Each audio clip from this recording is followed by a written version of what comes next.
नमस्कार दोस्तों।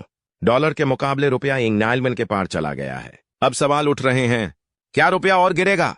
क्या डॉलर रुपया 100 तक पहुंच सकता है? और सबसे बड़ा सवाल, इस गिरते रुपये से सबसे ज्यादा फायदा किसे हो रहा है? जवाब है चीन। आज के इस वीडियो में हम समझेंगे कि गिरते रुपये से भारत नहीं बल्कि चीन कैसे अमीर बन रहा है। रुपया क्यों गिर रहा है? सबसे पहले कारण समझिए। भारत का इंपोर्ट एक्सपोर्ट गैप बहुत बड़ा है। हम जितना बेचते हैं उससे कहीं ज्यादा खरीदते हैं, खासकर चीन से। ट्रंप युग के टैरिफ और वैश्विक हालात के कारण भारत के गुड्स एक्सपोर्ट दबाव में है, जबकि आयात लगातार बढ़ रहा है। भारत चीन ट्रेड की सच्चाई। दोस्तों, भारत का कुल व्यापार घाटा है करीब 2.33 लाख करोड़ और इसमें से करीब 90% हिस्सा अकेले चीन का है। मतलब भारत किसी भी देश से इतना ज्यादा घाटा नहीं करता जितना चीन से करता है। हर घर, हर दुकान, हर उद्योग किसी न किसी रूप में चीन पर निर्भर है। गिरते रुपए से चीन को कैसे फायदा? जब रुपया गिरता है, भारत को उसी सामान के लिए ज्यादा रुपये चुकाने पड़ते हैं, लेकिन चीन को डॉलर में पूरा पैसा मिलता है। चीन की लागत नहीं बढ़ती, भारत की बढ़ जाती है।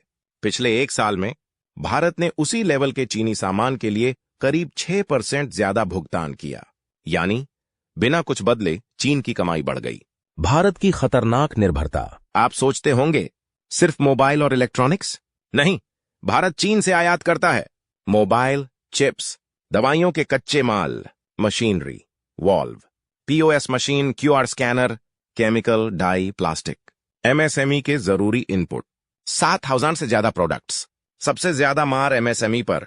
रुपया गिरते ही इंपोर्टर्स को महंगी हेजिंग करनी पड़ती है, फॉरवर्ड प्रीमियम बढ़ जाता है, एमएसएमई की कैश फ्लो टूटती है। और उधर चीन को कोई करेंसी रिस्क नहीं। फिर भी इकोनॉमिस्ट कमजोर रुपये के पक्ष में क्यों?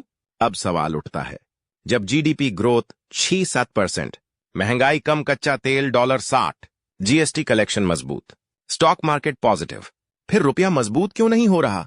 इकोनॉमिस्ट कहते हैं कमजोर रुपया एक्सपोर्ट को सपोर्ट करता है, आरबीआई को ज्यादा दखल नहीं देना चाहिए। लेकिन सच्चाई ये है, भारत अभी एक्सपोर्ट लेड इकोनॉमी नहीं बना है। सर्विसेज के बिना एक्सपोर्ट कमजोर है। एमएसएमई टूटे तो बैंकिंग सिस्टम भी हिलेगा। क्या डॉलर 100 तक जाएगा? फॉरेक्स एक्सपर्ट्स की चेतावनी है, अगर यही हाल रहा, FII डरेंगे, करेंसी रिस्क बढ़ेगा, निवेशक आईआरआर में लॉस जोड़ेंगे। जैसा कि करेंसी एक्सपर्ट जमाल मैकलाई कहते हैं, सरकार को आत्म प्रशंसा से बाहर निकलकर असली सुधार करने होंगे, नहीं तो अगला पड़ाव 100 भी हो सकता है। समाधान क्या है? भारत को चाहिए सिर्फ नारे नहीं, एग्जीक्यूशन। इंपोर्ट की जगह डोमेस्टिक कैपेसिटी, स्ट्रेटेजिक एफडीआई, यहां तक कि सीमित चीनी एफडीआई पर भी बहस, क्योंकि इंपोर्ट से पैसा बाहर जाता है, एफडीआई से फैक्ट्री, नौकरी और टेक्नोलॉजी आती है। 226 चीन के हिसाब से ईयर ऑफ द हॉर्स है। उम्मीद है भारत भी तेज दौड़े, खुद बनाए, एमएसएमई को बचाए और रुपये को स्थिर करे। अब सवाल आपसे, क्या आपको लगता है डॉलर रुपया 100 तक जाएगा? क्या भारत चीन पर निर्भरता कम कर पाएगा? कमेंट में अपनी राय जरूर बताइए। वीडियो पसंद आया हो तो लाइक, सब्सक्राइब जरूर करें।